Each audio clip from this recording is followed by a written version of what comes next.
Assalamualaikum warahmatullahi wabarakatuh. Sebelumnya yang terhormat kepada Bapak Farid Hasan selaku dosen pengampu dari mata kuliah Al-Quran dan Moderasi Islam. Di sini saya Muhammad Fajri Setiawan dengan NIM 53020210134. Pada kesempatan kali ini saya akan membahas seorang tokoh Bapak Moderasi Islam yang terkenal di Indonesia, yaitu Bapak Dr. Nurcholish Madjid. Beliau biasa dipanggil dengan sebutan Cak Nur. Beliau lahir pada tanggal 17 Maret 1939, tepatnya di Jombang, Jawa Timur. Dan beliau wafat pada tanggal 29 Agustus 2005 di Jakarta. Beliau berasal dari keluarga santri dan dibesarkan dalam lingkungan pesantren yang sangat religius. Adapun latar belakang pendidikan beliau, diantaranya pada pendidikan dasar dan menengah, beliau memulai pendidikan di sekolah dasar di Jombang. Kemudian melanjutkan ke Pondok Modern Darussalam Gontor, Ponorogo, tempat ia mendalami ajaran Islam tradisional.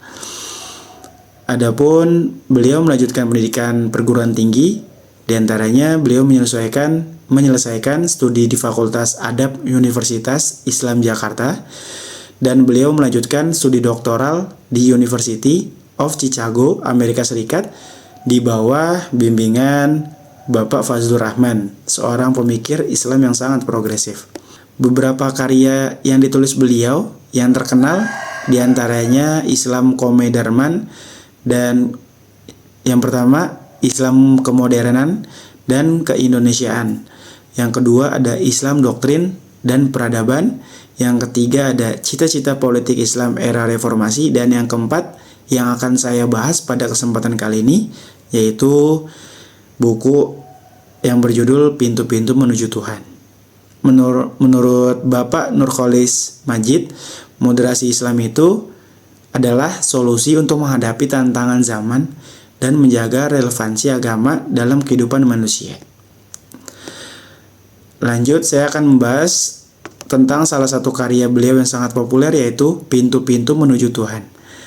Adapun poin yang pertama yang beliau jelaskan pada karya ini, yang pertama adalah Islam sebagai jalan tengah atau wasatiyah. Bapak Nurcholish Madjid memahami moderasi Islam melalui konsep wasatiyah, yaitu jalan tengah yang menghindari ekstremitas dalam beragama. Moderasi menurutnya adalah tidak fanatik pada satu bentuk pemahaman agama tertentu.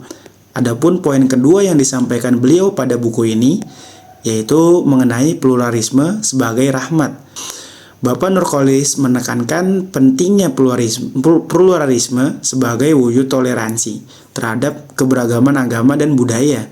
Karena yang kita tahu, budaya dan di Indonesia ini tradisinya begitu banyak sekali. Bahkan agama-agama pun juga beragam. Jadi pentingnya menurut Bapak Nurcholish Madjid ini yaitu pluralisme sebagai wujud toleransi terhadap keberagaman. Adapun poin yang ketiga, beliau juga menekankan pada esensi bukan formalitas. Jadi menurut Bapak Nurcholish juga berarti moderasi Islam itu kembali kepada inti ajaran agama, yaitu nilai-nilai universal seperti cinta kasih, keadilan, dan kedamaian. Adapun kritik terhadap ekstremisme dari beliau menentang segala bentuk ekstremisme dalam beragama, baik itu dalam pemikiran maupun praktik.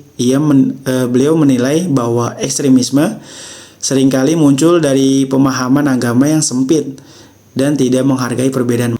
Adapun yang kelima, kontekstualisasi Islam. Jadi moderasi Islam dalam pandangan Bapak Nurcholish Madjid juga melibatkan kemampuan untuk menyelesaikan atau menyesuaikan ajaran Islam dengan konteks zaman dan tempat. Beliau percaya bahwa Islam tidak kaku, melainkan fleksibel, sehingga mampu merespon tantangan modernitas tanpa kehilangan esensi nilai-nilai keasliannya. Lalu, inti makna moderasi Islam yang dituangkan oleh beliau pada karya ini, yaitu moderasi Islam merupakan cara pandang seseorang yang menempatkan agama sebagai kekuatan untuk mempersatukan dan mendamaikan, bukan malah memecah belah. Nah, pada poin ini meliputi berbagai aspek. Yang pertama diantaranya keseimbangan antara tradisi dan modernitas. Yang kedua, inklusivitas dalam menerima antara perbedaan dan keragaman. Yang ketiga, praktik agama yang esensial berorientasi pada akhlak dan kemanusiaan. Dan yang keempat, dialog lintas agama untuk membangun keharmonisan.